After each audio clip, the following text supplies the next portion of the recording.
Hello and welcome along to the latest Forza Italian football podcast. As ever, I'm your host Conor Clancy, and joining me this week are a jubilant duo of Luca Gunby and Vito Doria. Luca, I'll start with you. Luca, how are you feeling to be back on after such a good weekend for Sampdoria? Yeah, it's very good. It's all piling up, all the football. It's three in a row. It's records. I'm starting to look at booking my travel perhaps for the home leg. Never been to the derby. I've been to every other derby in Italy pretty much, but not the one I cared most about. So looking forward to what's coming up and happy with what happened at the weekend. Yeah, absolutely. Speaking as someone who has been to that derby, this time last year it was Sampdoria's home game, and of course they won. It's the best derby in Italy. There's no real question. And I can see you smiling down in the bottom of the screen, Vito. I take it you're just as happy as Luca after that result. Oh, absolutely. Definitely. I mean, proud of the team for getting the result in the derby. And of course, moments like this make me proud, not just to be a Sampdoria supporter, but a Doria. So I'm looking forward to having a chat about it. We're going to talk about this game a bit later, but I was absolutely delighted to see Fabio Quagliarella score, given I know it's not news this week, but he's kind of been the center of attention again this week. As much as you guys have been celebrating this weekend, though, it hasn't been an entirely happy one. And Andrea Pirlo, guys, he's gone. He's finally hung up his boots and left football after finishing up with New York City FC. So I guess the only place to start this week is to talk through our favourite Andrea Pirlo moments. Vito, I'll come back to you for yours first. There are a number of moments that you can really choose from Pirlo. If I really had to pick one, the moment for me was that chip in the Euro 2012 penalty shootout when Italy played against England and Pirlo executed that fabulous chip over Joe Hart. I thought that was a moment of magic. And especially against England, who are usually critical of Italian football, I just thought it made it even sweeter. So that's my Pirlo moment. Yeah, that's got to be up there. I remember I watched that with a group of mates, and there were about 5 or 6 of us there. Myself and one of the others were kind of hoping Italy would win. The others didn't really have any sort of opinion on it. And when he did that chip, the whole room just started laughing. You know, there was no other response other than laughter. And then we all kind of agreed, that's England done. They can't come back from that now. But Luca, go on, treat us to your favourite Pirlo moment. For me, I think it has to be the semi-final against Germany in 2006 in Dortmund, because it was the goal di Grosso, but that kind of assist when he just gets the ball on the edge of the area where he's lurking after the corner, and he just takes a touch, takes another touch. It's all basically in slow motion. And he just pulls out this perfect pass for Grosso to just finish it first time. It's such a strange goal. Like if you watch it back, you don't see players like make it look so simple but still have so much time and then just execute it perfectly. In the end, I think also a goal he scored against Parma for Milan, where he just hit an absolute screamer, but he seemed to put no effort into it. He didn't even seem to swing his leg, but once he hit it, just really stayed. That goal against Parma, it was as if he looked up and saw there were no passes on, so he just thought, oh, I might as well hit this. But I had a list of 3, and you guys have taken my 3 moments. So I guess for mine, it's not really a moment. It's Luca, you were on this trip as well. We went to see Juventus play Lazio. I think it was 2014-15 season, when Lazio looked like they could actually challenge for the Scudetto, and Juventus just brushed them aside. But we spent like 120 quid on tickets, and I spent the whole, it was 75, 80 minutes that he was on the pitch anyway, just watching him. And it was almost like he was playing the game at a different pace to everyone else. He didn't really follow the trends of where everyone was moving. He kind of kept in his own little zone. And one thing I really noticed was every 2 to 3 seconds, he was looking over one of his shoulders, making sure that he knew where everyone was. He knew where the opposition were. And then when he got the ball, he could just do some incredible things. And yeah, he's going to be sorely missed. I know the last couple of seasons out in MLS, he's been a bit of a joke character, especially with that, the video of the corner when he just watches it go over his head and shrugs it off. But I suppose that's kind of why we love him as well, isn't it? We've got some interaction in the comments already, which is great, guys. Welcome along, Paul, Eric, and that other one. Eric is just complimenting us. Paul is Paul agrees with the semi-final, Luca. That's his favourite Pirlo moment. And yeah, to be honest, it's hard to disagree with that. But right, we're here to talk about the weekend Serie A action. And as is kind of become a tradition, let's start at the top where Napoli, maybe it's not so surprising that they didn't win, but what's surprising is that they didn't score. They were held 0-0 against Chievo. Vito, do you think they'll be concerned by this? I reckon there will be some concerns because Napoli looked rather tired. And as you mentioned, Napoli are a team that do score a lot of goals. So to not score a goal, I think that's a bit of a concern for the Napolitani. So hopefully Sarri and the squad, they can make the most out of the international break to, relax a bit and, of course, analyse where they've gone wrong in this game and also in the game against Manchester City in the Champions League and see how they can return to winning form and, of course, scoring freely like they did early on in the season. Yeah, you mentioned that they were tired, which I was kind of interested to see that. It was blatantly obvious watching it that they were pretty fatigued, especially that front three. But I thought it was interesting that Maurizio Sarri actually came out afterwards and admitted as much. He said that the way he described it as well was quite interesting. He said it was the last game of a cycle, meaning between the two international breaks. And unfortunately, they couldn't get through the whole cycle without letting the fatigue get the better of them. They've got a tough couple of weeks ahead. I think they play both Milan and Juventus, and I'm pretty sure both of those games are at home. But if we're looking at this next block of fixtures then between, mid-November and the winter break as the next cycle, Luca, do you think they can just kind of brush off this fatigue? They'll have a lot of players going away on international duty, come back stronger than ever and just power forward again? Or is this tiredness something that could really stunt them between now and, the winter break?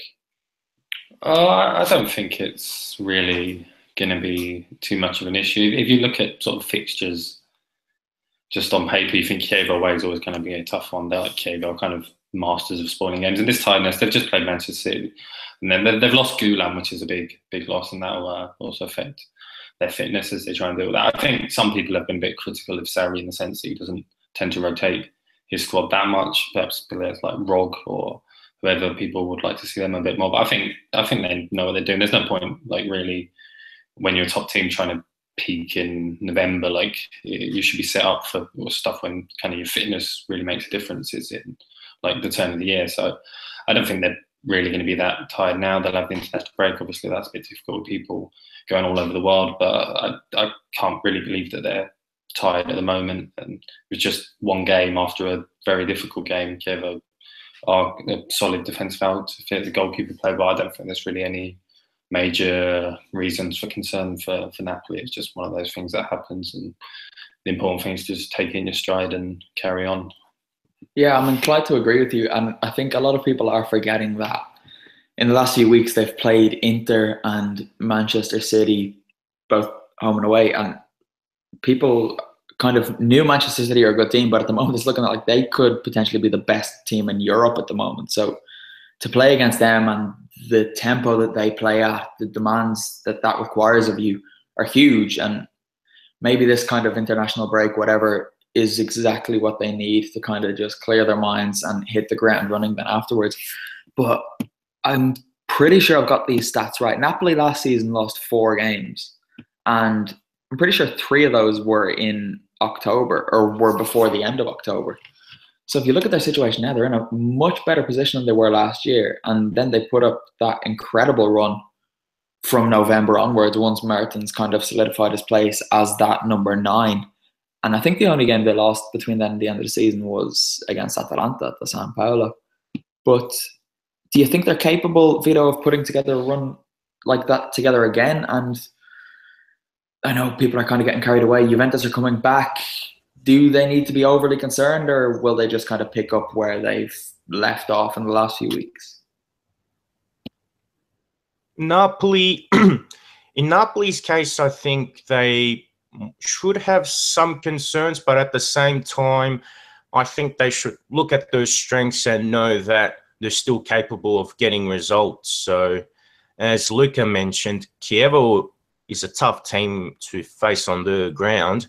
And for some reason, Kiev was a bogey team for Napoli. So, even under Rafa Benitez and Walter Mazzarri, Kiev had problems facing the Flying Donkeys. So it's a result that Napoli can take a bit out of, but not take too much to heart. And as I mentioned earlier, hopefully with the international break, that allows them to take a breather. And even with these tough fixtures coming up, this would be another great test for them to see how they cope against AC Milan, how they can play against Juve. And if they get wins against those two teams, I think that's an even greater confidence boost. And being on top of the table too, surely that should be something that Napoli should use to their advantage, give them some positive motivation, give them the belief that they can hold on to top spots. Yeah, definitely. At the moment, they're top and they have 32 points after, 12 games, which is extremely impressive. And then close behind them now in second place are Juventus, as you might expect, with 31 points from their 12 games. But it wasn't all that easy for them this weekend. Benevento went 1-0 up at the Juventus Stadium, or whatever it's called now. And for a while, you kind of thought, could this really happen? Benevento, who haven't won in 11 games, could they actually get their first win in Serie A against the champions who are defending it for the, 6th, 7th time in a row? It was strange that after the game, Massimiliano Allegri came out and said that they never really felt troubled. And I kind of thought, really? You were losing 1-0. Luca, do you think that Juventus should be concerned that they went behind against Benevento? Because I know a lot of the time coming back and beating these smaller teams when you're not at your best is a sign of a good team, blah, blah, blah. But this is Benevento. They've lost their opening 12 games. What do you think? Should Juve be concerned, or will they just move on? No, I don't think there's any reason for them to be concerned. But to be honest, I could understand why Allegri said that they weren't really in any difficulties. Like just when I was looking at the scores, you see Benevento are winning it. Juventus, it's kind of amusing, but then you think, oh, that's just going to make them angry. They're going to come back. And it was a free kick. It was a very good free kick from Blucerchiati, but that was basically the only thing that Benevento created. And Juventus did waste quite a lot of chances. They had 27 shots to 3. So if just looking at that, it was a pretty comfortable thing. I mean, yeah, they only won by 1 goal margin, but it's just kind of one of those things that happens. Sort of when you see in the cup, like the underdog goes ahead and you think, oh no, they're just going to hang at the big team now, and they'll just wake up. So I don't think there's really any reason for Juve to be too concerned about that. Like you don't really win things by just smashing teams. It's just consistent winning, which is what they're doing again. Yeah, I guess there's not really too many things specifically to that match to discuss, but one of the questions we got in from Twitter came from Dave Long, and he wants to know our thoughts on Paulo Dybala's form. Vito, I know you were keen to talk about the little Argentine before we come on. Dybala's form's dropped a fair bit, and perhaps his penalty misses have damaged his confidence a little bit. I remember in the first 4 to 6 games, he was in phenomenal form. He was averaging more than a goal a game, and it looked like he was really going to have a truly outstanding season. But I think in the last few weeks, just the way games have turned out, I think the way the opposition have played as well has limited his space and also his influence on the game. But I just think it's nothing more than a short blip. I think he'll return to form pretty soon. Do you think that, we've discussed the dynamic between him and Higuain a lot this season, but do you think that Higuain kind of finding form again, finding the net again, is detrimental to Dybala's form? Vito, I'll stick with you on that. I suppose it is to an extent, but I think as from a perspective, I'm sure we think there's a reference point. If one player is getting space and producing goals, that's fantastic. And then the other player is just a decoy. And then it can also work the other way. If the other player is being marked and his teammate's the one that's getting more space, for a team like Juve with 2 strikers like Higuain and Dybala, that can only be beneficial. Something like that would probably be detrimental for smaller teams. All right. That's enough Juve chat, I think. But I've got a fun fact about Benevento. Luca, you probably know this because it's the kind of weird thing that you know. But do you want me to tell you? Yeah, go for it. I don't think I know it. So. All right. Well, if you've listened to one of the mainstream English podcasts today, apologies because I just nicked it from there. I can't remember which podcast it came from either. But Benevento, the place, used to be called Malevento, which basically translated to something along the lines of bad things happen here. Luca, can you confirm or deny that? Yeah, like wind, air, the sort of environment. Yeah. All right. Well, then the locals apparently weren't too happy about it, so they petitioned and changed the name of the place to Benevento, which is the opposite, basically. And the way things are going, do you think that team might be getting a rebranding at the end of the season if they continue this run and lose 38 games out of 38? All right. No one jump in there. Thanks, guys. We'll move on to one of the best games of the weekend, I think it's fair to say, and that was at the Stadio Artemio Franchi, where Fiorentina lost 4-2 against Roma. Guys, I think we all need to hold our hands up here because I don't think any of us saw this coming from Roma this season. They've been seriously impressive. Luca, do you think they're actually a properly good team this year? Yeah, I was skeptical of Di Francesco before he went in. It was certainly an entertaining game in Florence, very, very wet, and I think that helped open it up. But yeah, he certainly seems to be getting the most out of the attacking players and the wingers that they've got there, Roma. But where, as we've seen, El Shaarawy's really hit form, and then against Fiorentina it was Gerson with a brace. So it seems to really be going quite well for them at the moment at Roma because he's getting more out of these wingers, and I thought kind of defensively he might be a bit weak, but all right, they conceded 2 at Fiorentina. That was a very open game, but in most of the other games they've been very, very tight, about more than expected. So it'd just be interesting to see how it continues and if they can just keep up this momentum. Because to be honest, like even though they're not quite at the peak of the table where perhaps they have been at the points in recent years, they're doing very well, and they seem to be sailing very, very quickly to this Monchi post-Totti era. There's a lot of changes. Yeah, well, one thing that's interesting is that they've looked quite strong defensively, which is not necessarily something you'd associate with Eusebio Di Francesco. Vito, do you think that at the moment, it's still early in his time at Roma, Spalletti obviously had a big impact there before he left and moved on to Inter. Do you think that the players are still kind of so well drilled with Spalletti's defensive tactics that Di Francesco is benefiting from that for now, and given time, that might wear off and we will start to see a few more gaps in their defense? I think that, at the moment, I probably won't say they'll become more leaky. I reckon that with Spalletti, he still had a team that was capable of scoring goals too. So I wouldn't label him as someone who was ultra defensive or ultra conservative.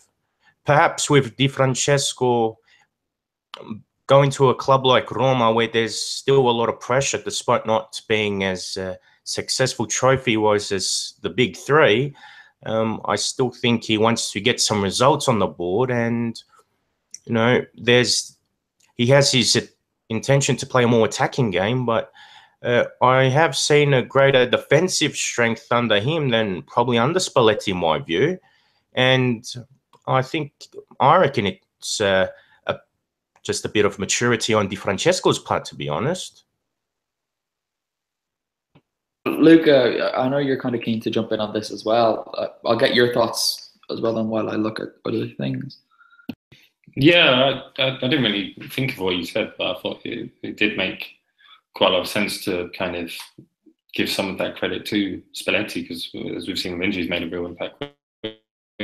He's built those foundations for Roma where they do have this kind of established back two at the moment of Manolas, who I think he scored against Fiorentina as well, so that's a bonus, and Fazio, where they do really have that kind of strong centre-back touch. And Kolarov as well, full-back, has been doing incredibly well, and that's probably quite unexpected. So you see that Di Francesco is very much sort of benefiting from what was there with the centre backs, but then also with Kolarov, who perhaps sort of very experienced player, but he's still getting the most out of him, and he's clearly got him hungry to play and do well at Roma. And it was quite a difficult start for him, obviously, as a former Lazio player. There's a bit of a negative atmosphere, but then that's all been completely brushed aside with how well it's been going. I think perhaps depth could be still a bit of an issue with Roma in some areas, and then also there's the kind of possibility there always that it's there's going to be off the field stuff that causes a problem. There's stuff about the stadium now, where this wonderful stadium that they've got planned that's supposed to help really kind of revolutionise Serie and modernise it. There's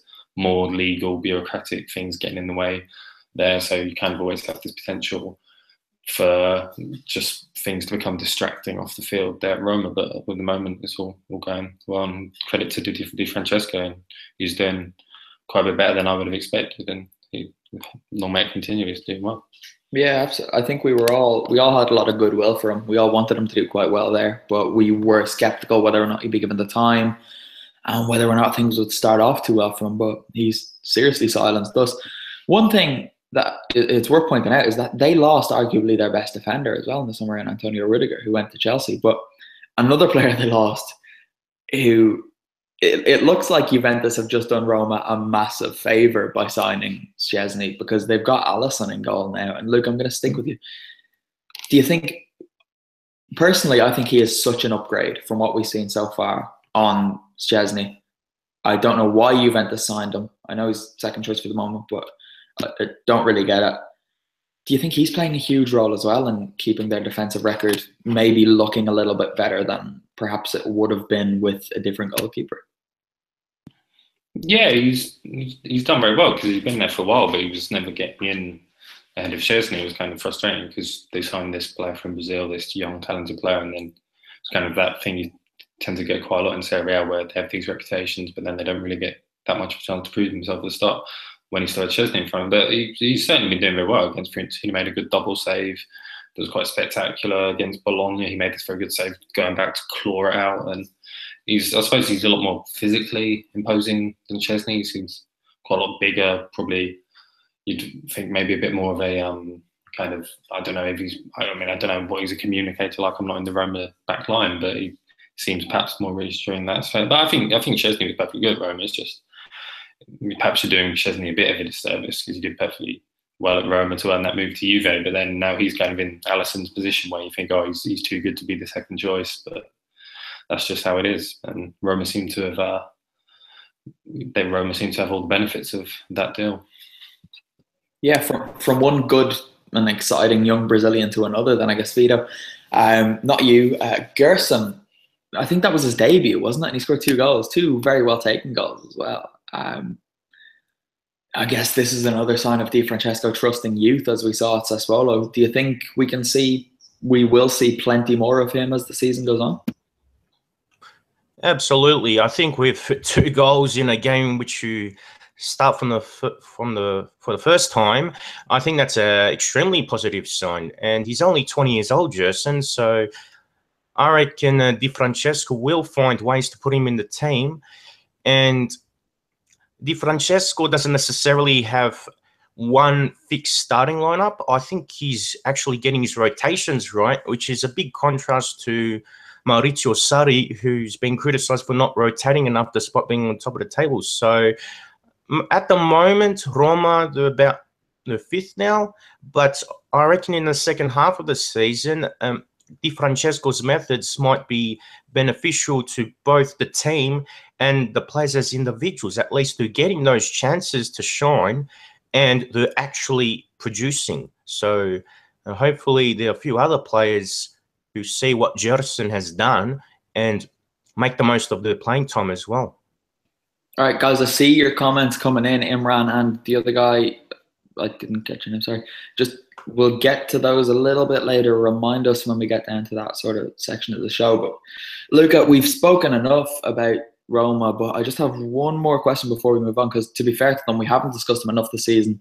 So I think we can afford to go a bit over this week. Do you think they have the squad? Because at the moment they're doing incredibly well, both in Serie A and they're top of the Champions League group, which isn't an easy one either. It includes Chelsea and Atletico Madrid. Have they got the squad to seriously challenge in both?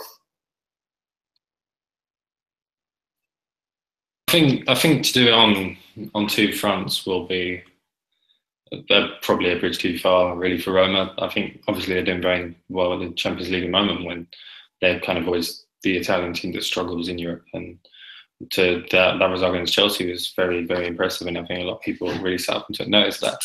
But I think obviously it's still early in the season, so it's quite hard to say. I think it's more in defence where they could be a bit short. Like up front, obviously we still have a Schick who's still yet to really get much of a run in the team. So with the strikers and the attacking midfielders, I think they can certainly rotate a lot. But I think it's just kind of that even the midfield, they can make a lot of different options now that they've brought Pellegrini in as a kind of young, hungry Italian midfielder from Sassuolo, along with the more experienced players. I think it's just perhaps kind of if they get some injuries in that defence, and just the extra demands of playing in Europe could help them in the long term. I don't think it's like a massive Achilles heel for them, but I don't think they can cope with it as well as teams like Juventus who've been doing it for so much longer. All right, that'll do. One club who to be fair, we've neglected them a little bit in the last couple of weeks, but a bit sick of them at the moment. But they won this weekend. AC Milan picked up a much-needed 3 points away at Sassuolo. It wasn't pretty, Vito, but they got the job done, and it was reasonably comfortable. Is this a building platform for Montella, or is it just a pretty standard 3 points away at a pretty below-par team? I reckon it was a standard 3 points for AC Milan. I still think that collectively they need some work, and the possession play I still thought was rather bland and predictable. One player that deserves plaudits more than everyone else is Suso. He's the main creative spark, and despite all the big signings they've made, he's still the one that's producing, and he's been there for some time as well. And I think also the much maligned Fabio Borini, the Liverpool and Sunderland flop, I think he's playing really well, and Montella's created a new role for him. And working as a wing back, I think he's shown lots of energy and lots of effort. And I think that for the lack of gloss on his name and to his game, I think that despite the crisis Milan's been going through, he's probably been one of the unsung heroes. Yeah, Vito, you actually lifted the first 5 words out of my match report on this, and it was the much maligned Fabio Borini, because he was really impressive. And I'll hold my hands up, I've been very critical of him at times this season. Well, not so much him, but the idea of him and the fact that he is getting a place in this Milan team, not even in his natural position. But as you say, he's adapted. He's one of the few players in recent weeks who you can actually give some credit to, along with Suso, it should be said. But Luca, someone who impressed me for once this week was Leonardo Bonucci. He made a huge tackle. I think it was still 1-0 at the time. And I wrote in my report that he showed glimpses of his Juventus self, showing that he's still Leonardo Bonucci.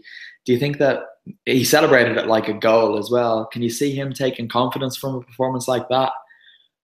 Or do we need to see a few more of those type of performances, and to see them against the likes of Napoli to really take him and Milan seriously as European challengers?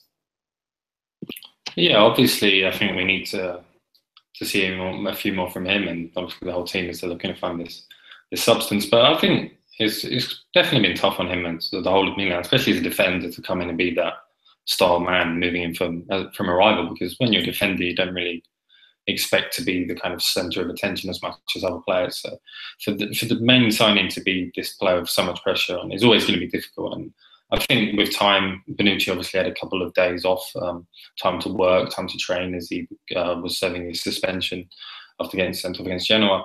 And I think, yeah, he should really be able to kick on. He was obviously a very good player at Juventus. Everyone was raving about him constantly, and then few get bad games at Milan. It's just it was Barzagli and Chiellini making him look good as he kind of sprays diagonals across the pitch. But I think as time goes on and Milan kind of work out who they are, you will see him become that kind of key element in that team that everyone expected when they signed him. So I think there's every reason for Milan fans to just remain patient with him. They shouldn't really be trying to put more pressure on. And he's also got big responsibilities coming up for Italy in the weekend. So lots I think he'll be able to deal with it and move on and put this kind of slow start behind him. All right. Frank Cassie impressed me as well. Nikola Kalinic still isn't very good. Vito, I'm aware Davide Calabria came off early, but I more want to talk about him in light of what we said. I think it was when me and you did the show on our own last week, that Andrea Conte's boots are quite big boots to fill on that right-hand side, even though he hasn't quite shown it yet for Milan. But do you think Calabria could potentially be the player to fill in at right back? I know it's early, but when he broke through initially, there was a lot of excitement around, and people were saying that he's better than De Sciglio was when he first broke through.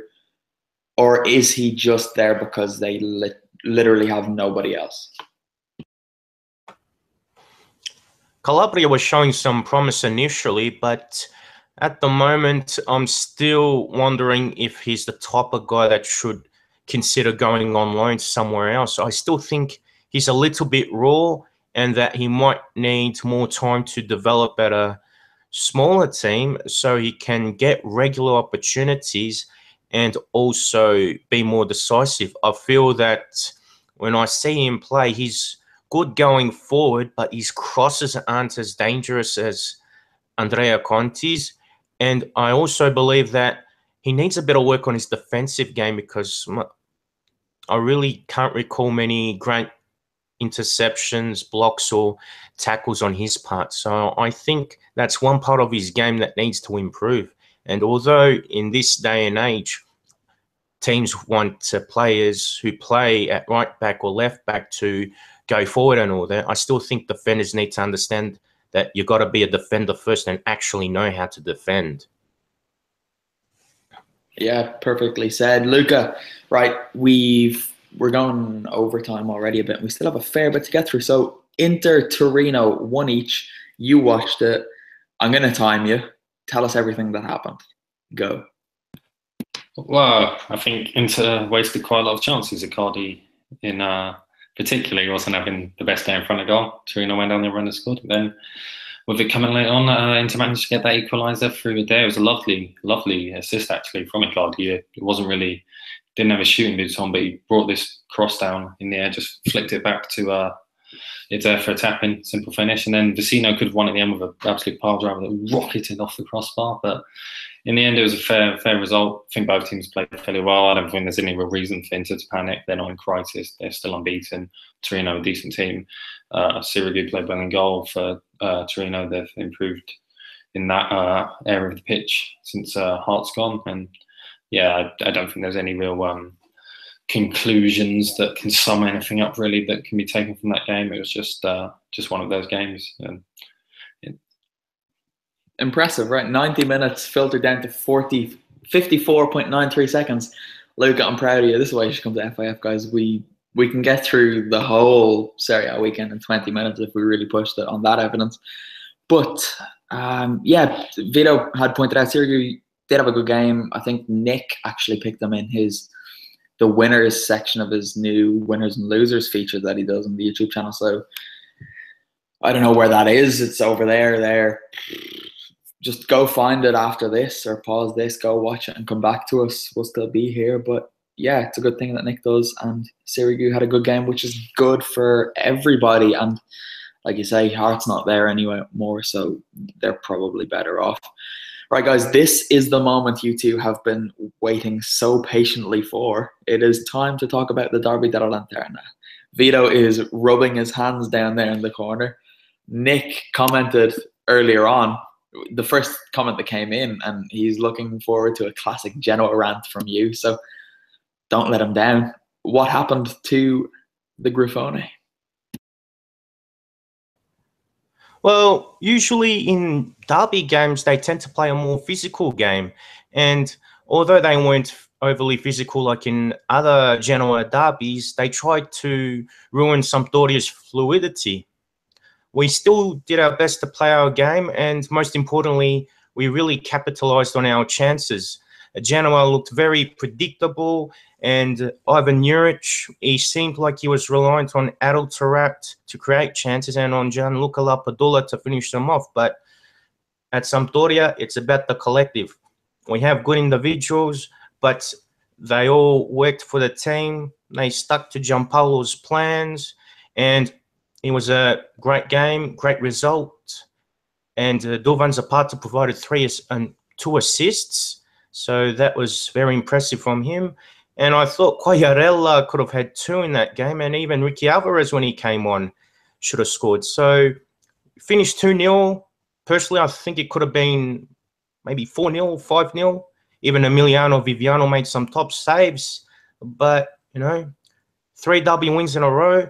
And I just want to say, I think with Marco Gianpaolo, with such a good record in the derbies, he's got to be called the Genoa Slayer. Forget about Buffy the Vampire Slayer.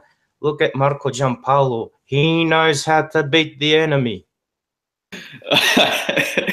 Vito, you didn't disappoint Nick and everyone. I'm sure you're happy with that.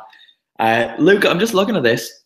Samp play Genoa again on the 8th of April. We should really be there by then. Fingers crossed, around then anyway. So we can go to that together maybe. Yeah, okay. Glad that's sorted. Can see that midfield engine, the young three, that Torreira, Freire, Linetti, it's just doing so well, and Samp have been doing a lot better than I expected, and Gianpaolo deserves credit for that. I think everyone who keeps half an eye on Serie A now realises that Torreira is definitely the real deal, and he can just do a bit of everything. He gets there's a little point period in that game when I was getting a bit nervous. About 20 minutes to the end, Genoa had a few chances, but he was just there mopping everything up, getting stuck in. Really tenacious player, and he just looks a really, really good player moving forward, considering his young age. You should watch this game with Vito, because you'll have no nerves then if you're watching Genoa losing. They're not going to come back. Come on. Luca, we didn't get your thoughts on Lucas Torreira's ridiculous goal last week, because again, I'm pretty sure that was just me and Vito discussing that, but what were your thoughts on that strike, the one from about 70 yards out? Yeah, it was just absurd. Like, there's no wall, but there's nothing the goalkeeper could do. That just kind of that movement, the kind of trademark Roberto Carlos thing, swinging off to the right. And then his second one wasn't bad either, as he was waiting on the half volley before about a 10-minute VAR delay to decide if it went in. He's just, I think they're the only 2 goals he scored in Serie A. They were the first 2, but great goals, and he's just getting more and more attention with every performance he puts in, and he's really, really deserving. He's coming on, and he's very much a proper player.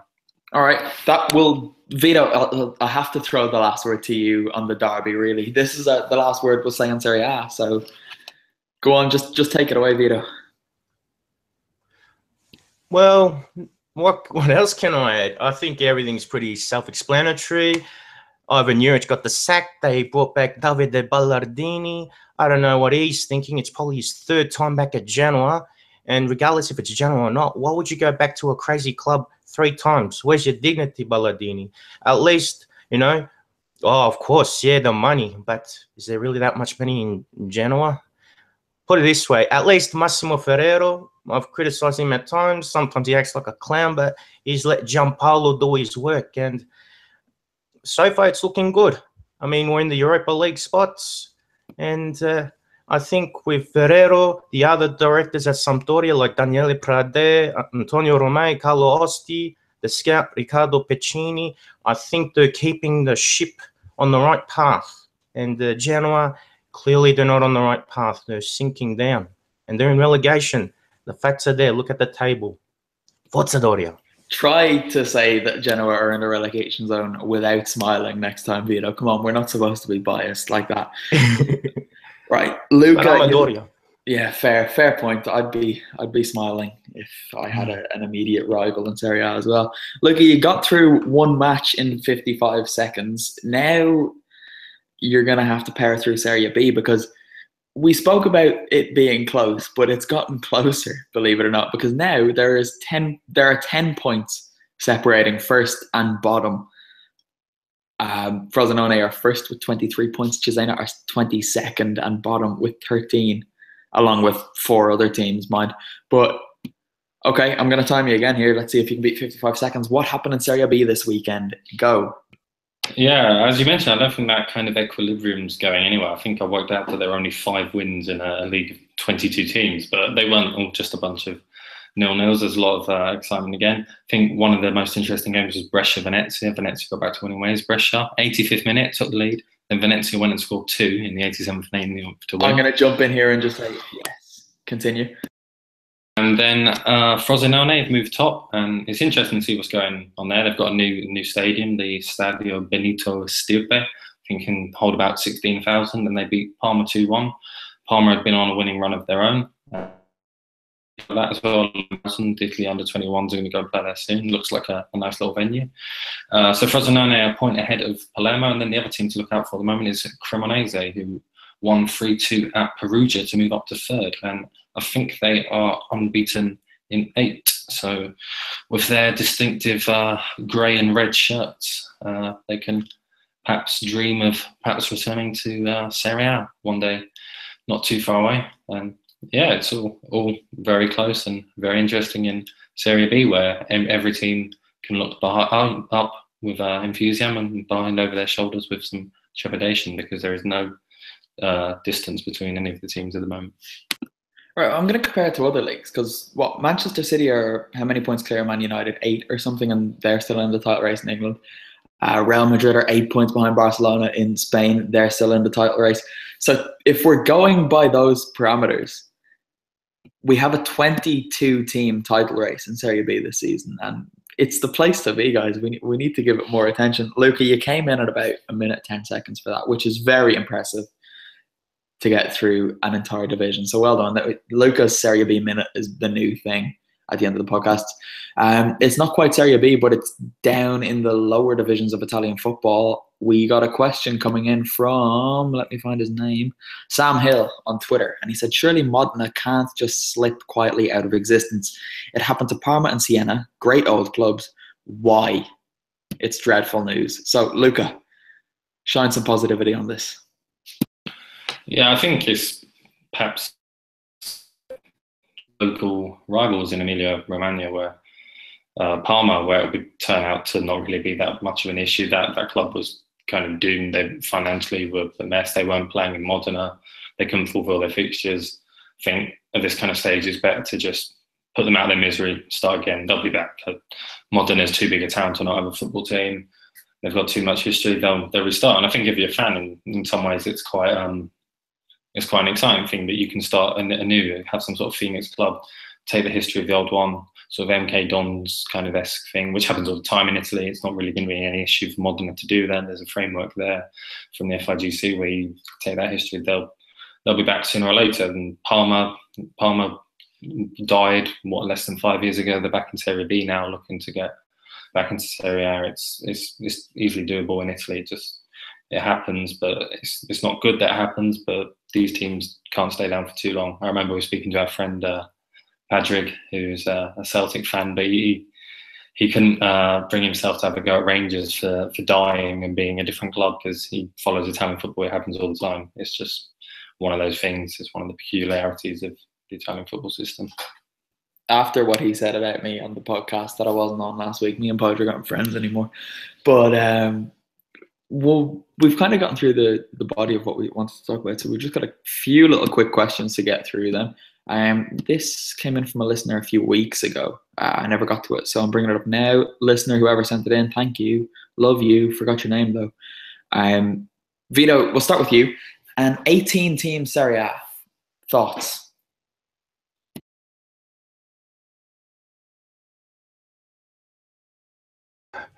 All right. Apologies about the hold up.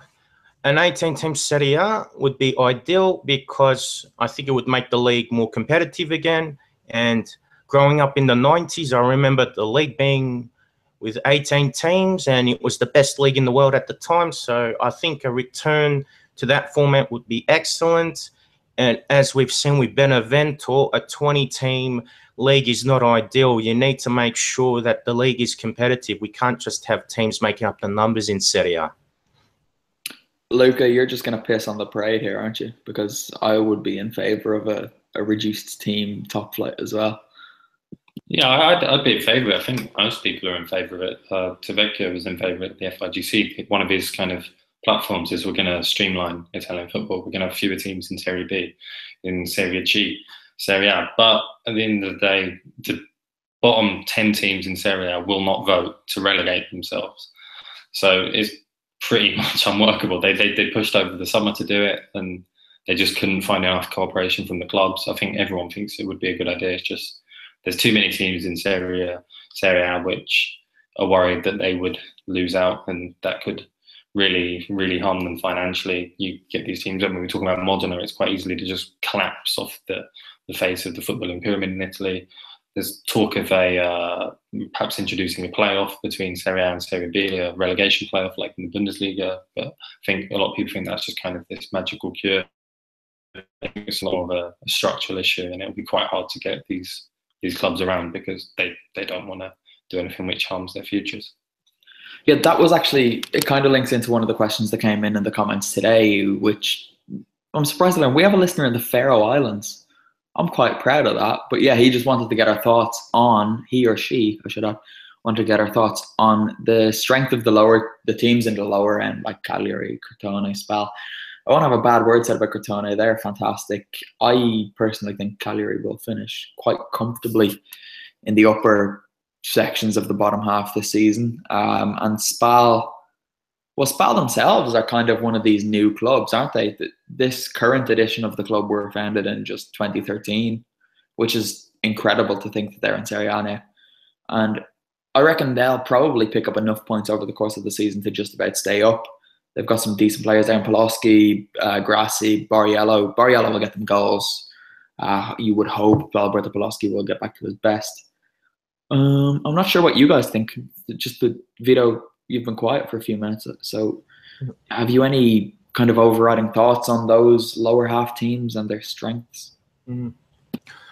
I think the obvious one is Crotone. They managed to get a 3-2 win away to Bologna this weekend, although Simone Verdi scored 2 top free kicks. I think Crotone once again showed the defensive strength, the resilience, and the ability to hit on the counter-attack. And I think that despite being such a limited squad on paper, they showed that on grass that they're a fantastic unit, and their coach Davide Nicola once again has managed to make them a competitive side. So that's fantastic. A lot of the other bottom teams, I don't think they're too bad. Spal, like you just mentioned, they've quickly gone up, and I think they are capable of survival too. One team that's really caught my eye for bad reasons is Udinese. Under Francesco Guidolin, they were fantastic. Antonio Di Natale was banging goals, but now I think the recruitment policy is flawed, and I don't think they should be going for all these cheap inputs like they did in the past. I think they got to bring in more local talent, and I think that could be detrimental. I have a feeling they could get in the relegation battle if they don't turn things around. Yeah, I never really like wishing relegation on teams, but I wouldn't be too disheartened to see Udinese go. Personally, they're a bit of a bogey team for Atalanta in recent years, and I just don't think they offer anything to Serie A. I'd rather Benevento and Crotone and the likes of some more southern teams or something to get up and stay up and just kind of add a bit of diversity, if nothing else. What else have we got? Italy plays Sweden in the World Cup qualifiers. One of the questions. Jorginho finally got a call up, guys. Celebrate. Woohoo. One of the questions from Imran Khan. How are Verratti and Jorginho going to work for Italy? Aren't they similar players? Well, Luca, do you think the idea might be that it's not going to be both, rather one or the other? Yeah, you think it's going to be a pick between one or the other. I do kind of have this lingering thought that the reason Jorginho has been called up now is because there was talk of him getting that Brazil call up. It's just to really make sure that they don't lose a talent there.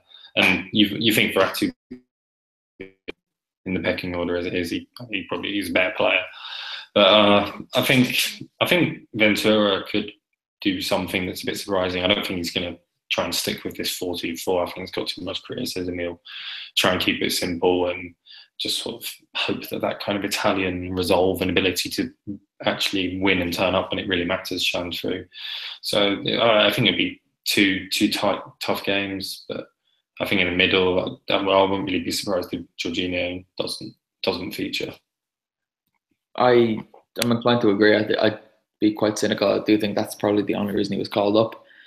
I reckon he might play some part in one of the games just to make sure that that talk goes away and that he definitely can't get snatched by Brazil. He's definitely good enough to play. He's been brilliant for Napoli over the last couple of years. Vito, do you want to jump in? I guess I'll get a prediction for you. How do you see these couple of games going against Sweden? Will Italy be in Russia next year? It all depends on Ventura's formation. By the sound of things, the 4-2-4 is going to go away. There might be a use of the 3-5-2, which suits the players, especially the Juventus contingent who are under Antonio Conte, or even 4-3-3. So, assuming that he uses one of those two formations, I think Italy's got a good chance. And I think with the second leg being in Milan, I think the momentum will be in their favour.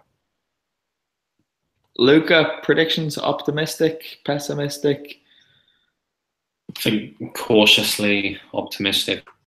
I wouldn't even be surprised if we went to extra time or something. But I think Italy should be able to grind through. I don't think Sweden. I think they're not a team, obviously, that they wanted to get in this draw. You don't really want to get any of them when you look at it, but they should have more than Sweden. They beat them at Euros, and that wasn't too long ago.